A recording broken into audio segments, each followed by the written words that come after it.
ஸ்ரீ காளிமாதா ஜோதிடம் உலக புகழ்பெற்ற ஜோதிடர் பண்டித் மகாராஜா. காதல், கல்யாணம், உத்தியோகம், வியாபாரம், கல்வி, குழந்தை பாக்கியம் மற்றும் மந்திர சூனிய பிரச்சனைகளுக்கு நிரந்தர தீர்வு. வணக்கம். செய்தி வீச்சு உங்களை வரவேற்றுக் கொள்கிறது. இன்றைய செய்தி வீச்சில் முதன்மை விடயமாக ஸ்ரீலங்காவின் நீர்கொழும்பு சிறை வளாகத்தில் ஏற்பட்ட மிக மோசமான கலவரங்கள் மற்றும் வன்முறைகளுக்கு பின்னான அதிர்வுகளை நோக்கிக் கொள்ளலாம். அதன் பின்னர் தமிழக மற்றும் உலக நிலவரங்களை பார்க்கலாம்.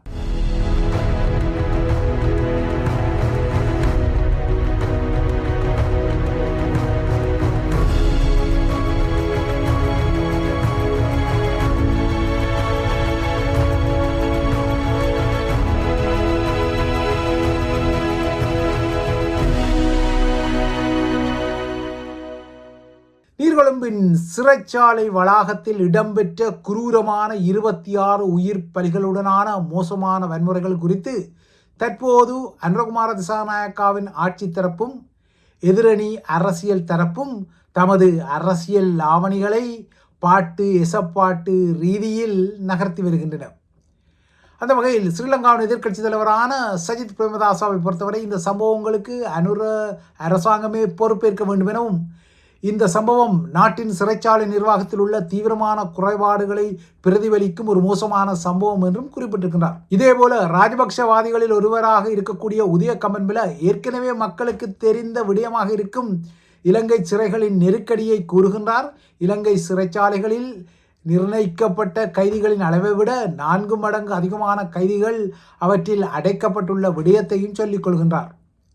ஆனால் இவ்வாறான அரசியல் ஆவணிகளுக்கு அப்பால் எந்த ஒரு நாடாக இருந்தாலும் சரி, ஒரு குற்றத்திற்கு வழங்கப்படும் தீர்ப்பு என்பது குற்றத்திற்கும் அனுபவிக்கப்பட வேண்டிய அது குறித்த தண்டனைக்கும் இணையானதாக இருக்க வேண்டும் என்பது நியதியாக உள்ள அடிப்படையில், இந்த நியதியின் அடிப்படையில் நோக்கினால் தற்போது இந்த நீர்கொழும்பு சிறை வன்முறைகள் இல்லையென்றால் கலவரங்களுக்கு பின்னால் கிளம்பக்கூடிய இந்த எசப்பாட்டு ரக அரசியல் லாவணிகளால் நாட்டுக்கு எந்த பலனும் ஏற்பட போவதில்லை என்பதும் நிதர்சனமானது.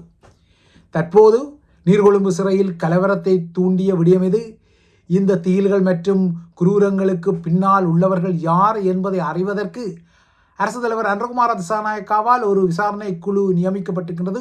ஓய்வு பெற்ற உச்ச நீதிமன்ற நீதிபதியான பிரியந்த பெர்னாண்டோ தலைமையில் இந்த குழு அமைக்கப்பட்டுள்ளது. இந்த குழுவில் முன்னாள் மேலதிக சட்டமா அதிபரும் ஜனாதிபதி சட்டத்தரணியுமான மிலிந்த குணதுலிக மற்றும் ஜனாதிபதி சட்டத்தரணியான மோகன் வீரகோன் ஆகியோரும் இடம் பிடித்திருக்கின்றனர். நீர்கொழும்பு சிறைச்சாலையின் இந்த மோதல்கள் 2 நாட்களாக நீடித்து அண்மை ஆண்டுகளில் இலங்கை சிறைகளில் நடந்த மிக மோசமான வன்முறைகள் மற்றும் கலவரங்களுக்கு ஒரு ஆதாரமாக மாறியுள்ள நிலையில் 2 வருடங்களாக போகும் அனுரகுமார திசாநாயக்காவின் சிஸ்டம் சேஞ்ச் ஆட்சியின் உண்மையான சிஸ்டம் சேஞ்ச் தான் என்ன என்பதையும் இந்த கலவரங்கள் ஒரு வினாவாக கேட்க முனைகின்றன. அனைத்துலக ஊடகங்களையும் அதிர வைத்த இந்த சிறை வன்முறைகளில் 7 சிறை அதிகாரிகளும் 19 கைதிகளும் பலியாகியுள்ளனர். 23 சிறை அதிகாரிகளும் 54 கைதிகள் உட்பட்ட 100க்கும் மேற்பட்டவர்களும் இந்த வன்முறைகளில் காயமடைந்துள்ளனர். இந்த கலவரங்களை அடுத்து நீர்கொழும்பு சிறையில் இருந்த முக்கியமான பாதாள குற்றத்தலைகள் உட்பட்ட 700 கைதிகள் அங்குனுக்கொலஸ் பலச, கண்டி போகம்பர சிறை, அனுராதபுரம் சிறை, புலனர்வ குருவிட்ட சிறை ஆகிய இடங்களுக்கு அனுப்பப்பட்டுள்ளனர். இன்று காலையும் நீர்கொழும்பு சிறையில் பெண் கைதிகள் எதிர்ப்பு போராட்டங்களை நடத்தியதை காண முடிந்தது. நேற்று பெண் கைதிகள் கூரை மீது ஏறி ஆர்ப்பாட்டத்தை நடத்திய போது பலர் கூரையில் ஒரே நேரத்தில் ஏறியதால் அவர்களின் பாரம் தாங்காமல் கூரையின் ஒரு பகுதி இடிந்து விழுந்திருந்த நிலையிலும் இன்று சில பாதாள குயின்கள் உட்பட்ட மோசமான பெண் கைதிகள் ஆக்ரோஷமான திமிரல் ரக போராட்டங்களை சிறையில் நடத்தி வருவதை காணக்கூடியதாக இருந்தது. கொல்லப்பட்டவர்களின் அதாவது கைதிகளின் உடற்கூற்றாய்வு பரிசோதனைகள் இன்று நடத்தப்பட்டு வரும் நிலையில் பலியான கைதிகளை அவர்களின் குடும்பங்கள் அடையாளம் காண்பதற்கு உதவும் வகையில் அவர்களின் நிழல் படங்களும் நீர்கொழும்பு மருத்துவமனையில் காட்சிக்கு வைக்கப்பட்டுள்ளதையும் காண முடிந்தது. நேற்று முன்தினம் சிறையில் காலை உணவு வழங்கப்படும் போது பூருமூனா எனப்படும் ரவிந்து வர்ணரங்க என்ற போதை மாபியா கிங்பின்னுக்கும் அவரது முன்னாள் உதவியாளராக இருந்து இப்போது அவருக்கே சவால் விடுக்கும் புதிய போதை சாம்ராஜ்யத்தை உருவாக்கிய கட்டுவெல்ல சுரேஷ் என்ற புதிய பாதாள கிங்பின்னுக்கும் இடையிலான போட்டிதான் இந்த சிறை மோதலை 2 தரப்பு கைதிகளாக பிரித்து வைத்து ரணகலமான ஒரு வன்முறைகளை நடத்த வைத்திருக்கின்றது. ஞாயிறன்று காலை உணவு வேளையின் போது ஏற்பட்ட அந்த மோதல் அப்போதைக்கு கட்டுப்படுத்தப்பட்டாலும், கைதிகள் பிரிக்கப்பட்டு கலைக்கப்பட்டாலும் அந்த மோதல் மீண்டும் ஞாயிறன்று மதிய உணவு வேளை மீண்டும் வெடித்திருந்தது. அந்த வன்முறை நேற்று மீண்டும் திங்கட்கிழமை பெரிதாக வெடித்த பின்னர் தான் ஒரு கட்டத்தில் பெருந்தொகையான கைதிகள் ஆக்ரோஷமாக காவலர்களை பணைய கைதிகளாக பிடித்து சிறை ஆயுத களஞ்சியத்தை உடைத்து அங்கிருந்து 16 துப்பாக்கிகளை கைப்பற்றி 2 T56 துப்பாக்கிகள் உட்பட்ட 16 துப்பாக்கிகளை கைப்பற்றி அவற்றால் தான் சிறை அதிகாரிகளையும் எதிர்த்தரப்பு கைதிகளையும் சுட்டு தள்ளினர், போட்டு தள்ளினர். இவர்கள் கைப்பற்றிய ஆயுதங்களில் இருக்கக்கூடிய 2 T56 ரக துப்பாக்கிகள் பெரும் நாசகாரத்தை நேற்றைய வன்முறைகளில் விளைவித்திருக்கின்றன. இந்த ரக துப்பாக்கிகளை கையாள தெரிந்த முன்னாள் படையினரும் இந்த பாதாள கைதிகளில் இருப்பதால் அவர்கள் இந்த துப்பாக்கிகளை எடுத்து சிறைக்கு உள்ளே இருந்து வெளியே நிலைநிறுத்தப்பட்ட துருப்புக்கள் மீது ஜன்னல் வழியாகவும் தாக்குதலை நடத்தியிருக்கின்றனர். இதன் பின்னர் தான் நிலைமை மிக மோசமாகுவதை அறிந்த ஸ்ரீலங்கா பாதுகாப்பு அமைச்சு அலறி அடித்து சிறப்பு அதிரடிப்படையினருக்கு மேலதிகமாக முப்படை தரப்பிலிருந்து, அதாவது இராணுவம், கடற்படை மற்றும் வான்படை தரப்பிலிருந்து துருப்புக்களை நீர்கொழும்பு சிறை வளாகத்துக்கு வெளியே குவித்து ஒரு வளையமுடலை செய்தது. அதாவது சிறை உடைப்பை உடைக்காமல் தடுத்தது. ஆனால் நேற்றைய தாக்குதலில் பயன்படுத்தப்பட்ட இந்த 2 T56 துப்பாக்கிகள் இன்னமும் மீட்கப்படவில்லை. இவை யாரிடம் கைமாறியுள்ளன என்பது இப்போது புதியதொரு விடயமாக மாறியுள்ளது, குழப்பமாக இருக்கிறது.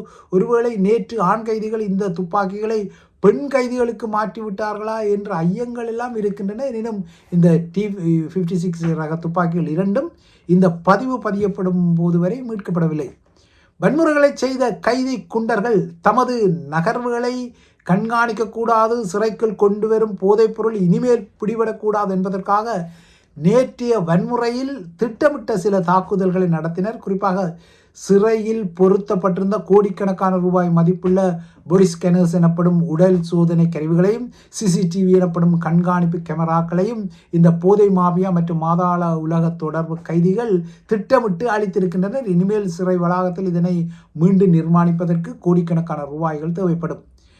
இந்த அழிச்சாட்டியங்களை செய்த பின்னர் தான் இந்த பாதாள குண்ட கைதிகள் சிறையிலிருந்து தப்பிச் செல்ல முயன்ற போதுதான் சிறை காவலர்களும் காவல்துறையினரும் வெளியே காவலுக்கு நிறுத்தப்பட்ட துருப்பினரும் சிறை உடைப்பை தடுக்கவும், சிறையின் பிரதான வாசலின் கட்டுப்பாட்டை கைதிகளிடமிருந்து மீண்டும் எடுத்துக்கொள்ளவும் துப்பாக்கிச் சூட்டை நடத்தி சில பிரபலமான பாதாள கைதி குண்டர் தலைகளையும் போட்டு தள்ளி நிலைமையை நேற்று மாலை மீண்டும் கட்டுப்பாட்டுக்குள் கொண்டு வந்தனர். இப்போது நீர்கொழும்பு சிறை நிலவரங்கள் ஓரளவு கட்டுப்பாட்டுக்குள் வந்தாலும், ஏற்கனவே நான் குறிப்பிட்டது போல பெண் கைதிகள் இன்று காலையும் ஒரு ஆக்ரோஷமான போராட்டத்தை நடத்தத்தான் செய்தனர், கூரை மீது ஏறியிருந்தனர்.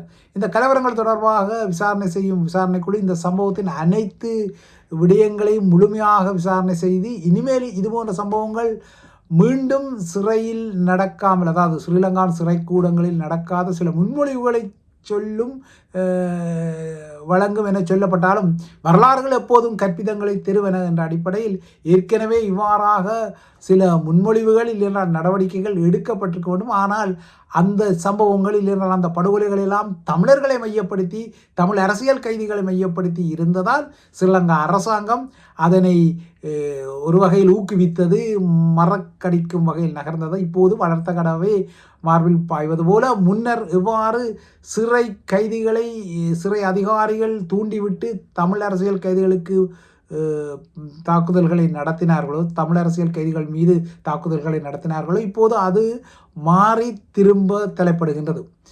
கடந்த காலத்தில் தமிழர்கள் சார்ந்து ஸ்ரீலங்கா சிறைக்கூடங்களில் மேற்கொள்ளப்பட்ட குரூரங்களுக்கு பொறுப்பு கூறல்களும் நீதியும் ஒருவேளை அன்று கிட்டியிருந்தால், வெலிக்கடை படுகொலை சம்பவம் இடம்பெற்ற அதே ஜூலையில் சில தசாப்தங்களுக்கு பின்னர் இப்படியொரு இன்னொரு ஆணைக்குழுவின் பரிந்துரைகளுக்கு அரசாங்கம் காத்திருக்க வேண்டிய அவசியம் வந்திருக்காது.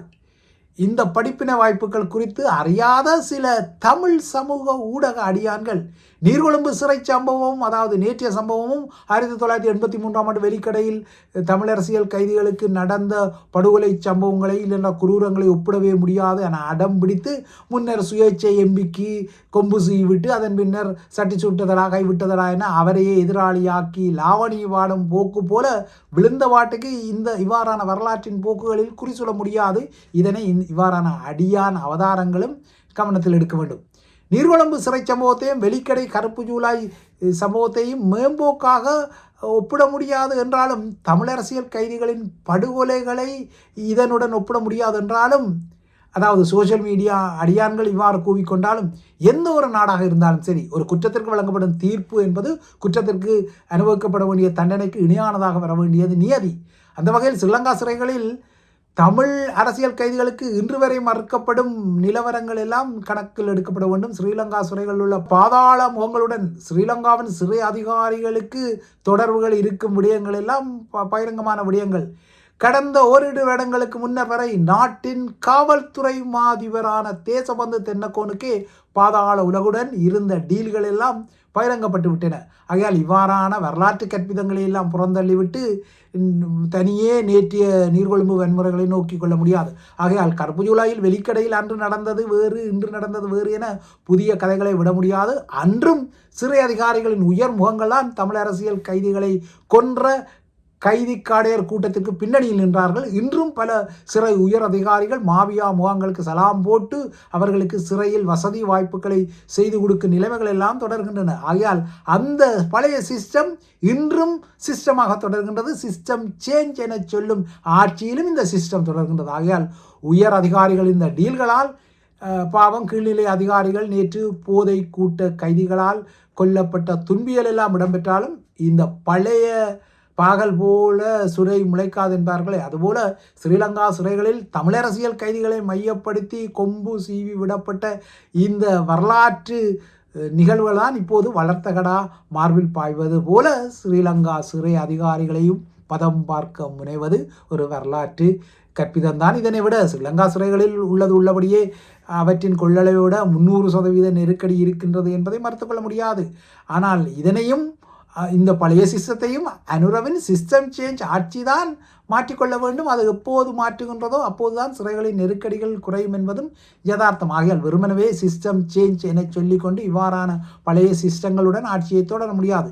இப்போதைய நிலையில் இலங்கையில் 11,000 கைதிகளுக்கு என வடிவமைக்கப்பட்ட சிறைக்கூடங்களில் சுமார் 40,000 கைதிகள் அடைக்கப்பட்டுள்ள நாள்பட்ட நெரிசல் பிரச்சனையையும் இந்த சிஸ்டம் சேஞ்ச் அனுரவின் அரசாங்கம்தான் தீர்க்க வேண்டும். இப்போது நீர்கொழும்பு சிறைக்கு வெளியே படையினரும் சிறப்பு அதிரடி படையினரும் களமிறக்கப்பட்டு ஸ்ரீலங்கா வான்படையின் பெல் ஹெலிகளும் ஆங்காங்கே சுற்றுகின்றன. கேமரா பொருத்தப்பட்ட ட்ரோன்கள் எல்லாம் சிறை கூடத்திற்கு மேலே பறக்க விடப்படுகின்றது. பாதுகாப்பு நடவடிக்கை இப்போது இறுக்கமாக இருந்தாலும் சிறை ஆயுத களஞ்சியம் உடைக்கப்பட்டு அங்கிருந்து 16 துப்பாக்கிகள் பாதாள குற்ற கைதிகளின் கைகளில் சிக்கியமை ஒரு முக்கியமான விடயம். இதுதான் நேற்றைய நிலைமையை பெரும் உதிரக்களமாக்கி இருக்கின்றது. ஸ்ரீலங்கா சிறைகளில் உள்ள கைதிகளில் சுமார் 75% ரிமாண்ட் பிரிசனர்ஸ் எனப்படும் விசாரணைக்காக காய்த்திருக்கும் கைதிகள் என்ற கசப்பான யதார்த்தமும் உள்ளது. ஆகையால் இலங்கையில் மந்த வேகமாக இருக்கும் நீதித்துறை நடவடிக்கைகளும் இவ்வாறான கலவரங்களுக்கு ஏதோ ஒரு வகையில் பங்களிப்பதை மறக்க முடியாது. ஆகையால் இவ்வாறான காரண காரியங்களெல்லாம் புறந்தள்ளிவிட்டு வெறுமே மாபியா குண்டர்களும் கைதிகளும் மோதிக்கொண்டார்கள், இருதரப்பாக மோதிக்கொண்டார்கள் என இந்த பிரச்சனையை கடந்துவிட முடியாது என்பதும் யதார்த்தம். இவை இலங்கை விடயங்கள். அடுத்து தமிழக நிலவரங்களை நோக்கிக் கொண்டால் எதிர்வரும் வெள்ளிக்கிழமை தமிழக முதல்வர் விஜய் கரூர் சென்று கடந்த வருடம் செப்டம்பர் 27 அன்று அந்த நகரில் தான் பங்கேற்ற பிரச்சார கூட்டத்தில் நெரிசல் ஏற்பட்டு 41 பேர் பலியான நிலையில் பாதிக்கப்பட்ட மக்கள் உட்பட்ட கரூர் மக்களை சந்திக்க திட்டமிட்டிருக்க நிலையில் இந்த கரூர் நெரிசல் வழக்கு தொடர்பாக இந்திய உச்சநீதிமன்றத்தில் திமுக தாக்கல் செய்த ஒரு இடியீட்டு மனு இன்று விசாரணைக்கு வருவதால் விஜயின் இந்த கரூர் பயணம் திட்டமிட்டபடி நடக்குமா என்பது ஒரு கேள்வியாக இருக்கிறது.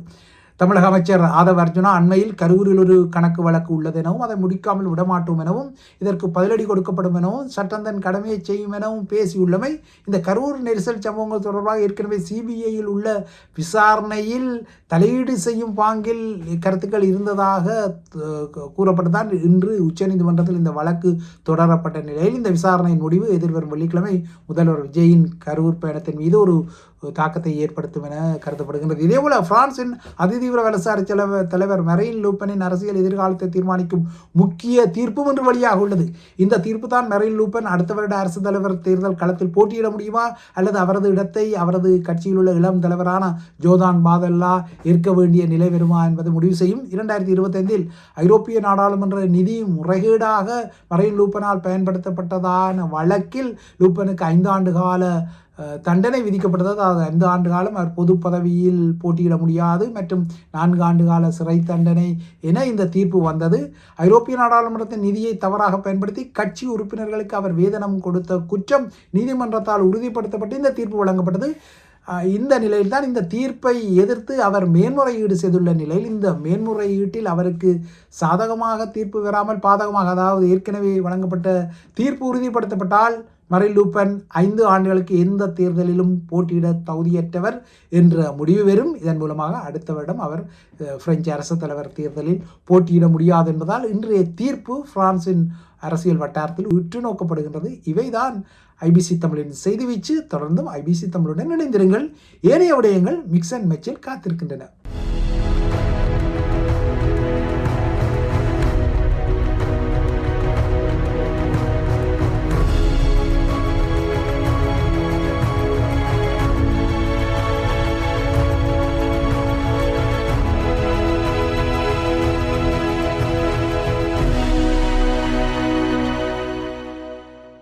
ஸ்ரீ காளிமாதா ஜோதிடம் உலக புகழ்பெற்ற ஜோதிடர் பண்டித் மகாராஜா. காதல், கல்யாணம், உத்தியோகம், வியாபாரம், கல்வி, குழந்தை பாக்கியம் மற்றும் மந்திர சூனிய பிரச்சனைகளுக்கு நிரந்தர தீர்வு.